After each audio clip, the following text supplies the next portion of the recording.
At the Africa Labour Research and Education Institute of the ITUC Africa, we have been engaged with a number of projects that have some fundamental underpinning, the reasons why we are doing what we are doing.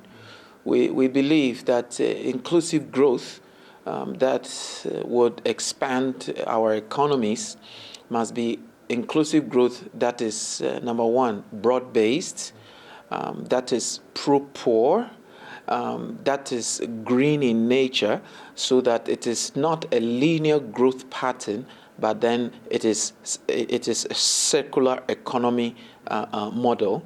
And then, that inclusive growth is also organic. It grows like a tree. And when it grows like a tree, everybody in the society benefits. It benefits the marginalized in our communities. Specifically, we are talking about the women in our communities, youth, and persons with disabilities. So at ALREI, we have tackled this in a multiplicity of approaches. One broad-based approach is trade.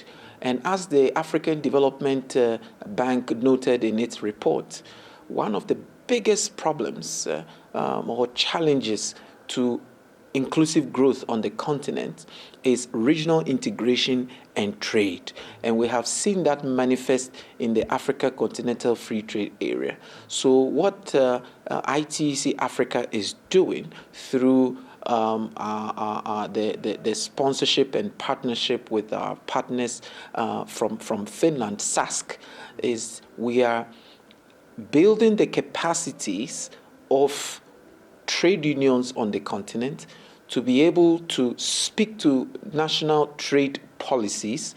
And when they do that, and they are part of the national implementation committees that is the functional structure for AFTA, then the workers' voice would be heard.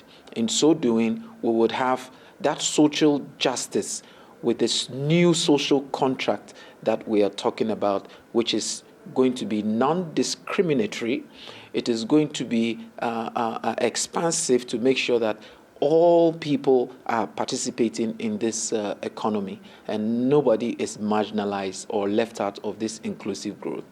And another big project that ALREI is undertaking is one with our partners to make sure that Africa is able to come out from this cyclical debt crisis. Because you see, the debt overhang that we have is such that debt servicing affects government expenditure on health, on education, and on social protection. And so if we're able to tackle the problem this way, we are hopeful that we will have that inclusive growth for all.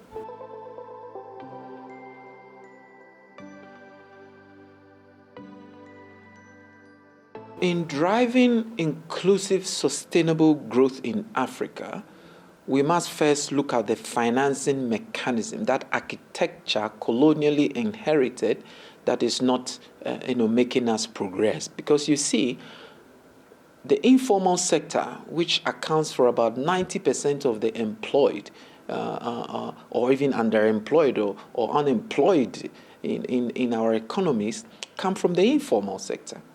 And therefore, we must tackle that economic structure, that dual economic system that we have.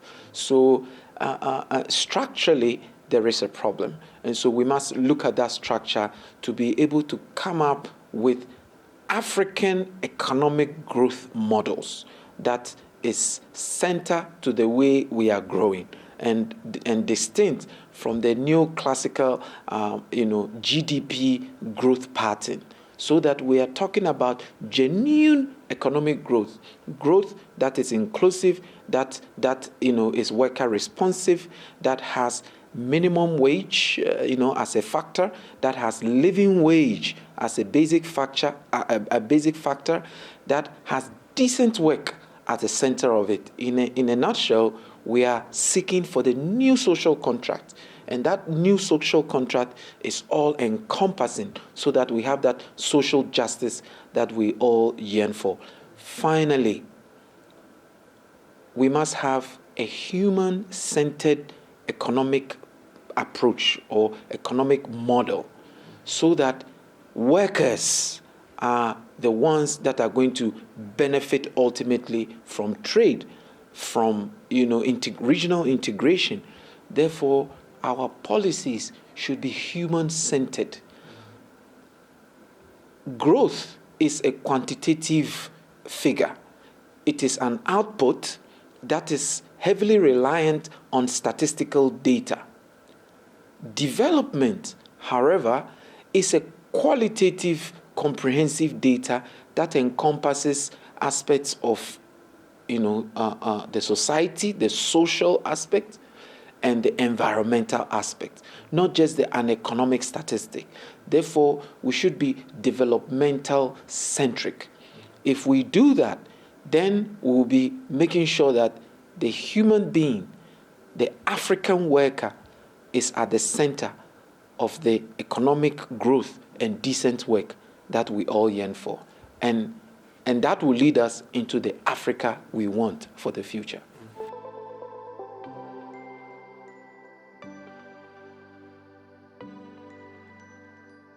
In shaping this social contract, we are very happy to see the ILO, through the statement of the Director General, to have a new social contract that works for social justice.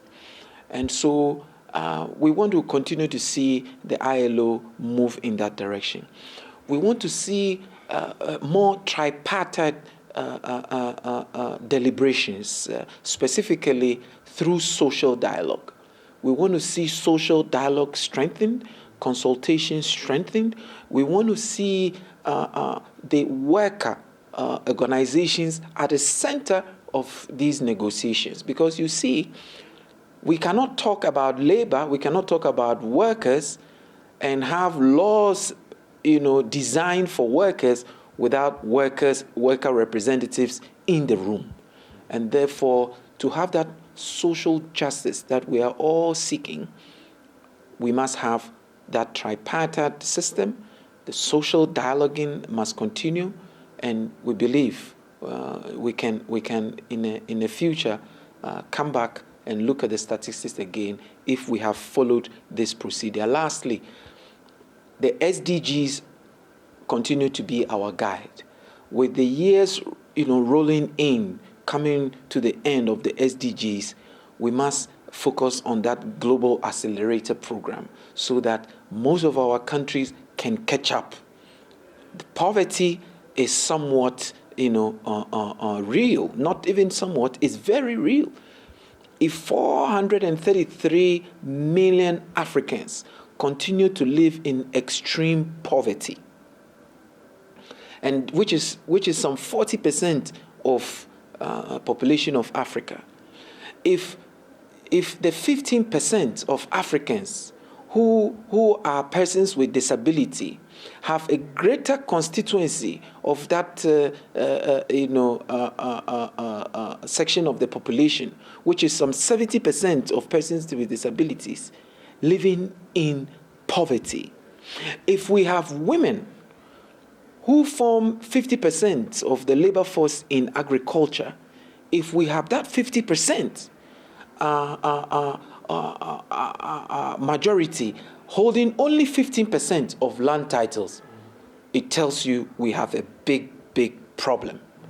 And therefore, the SDGs, which is our guide, which seeks to eliminate poverty, which seeks to use decent work to propagate all the other SDGs, must have a renewed focus. Issues of climate change, issues of human and trade union rights, issues of social protection, issues of equality, issues of climate change and just transition must be at the center of the new social contract so that Africa is liberated from this cyclical poverty.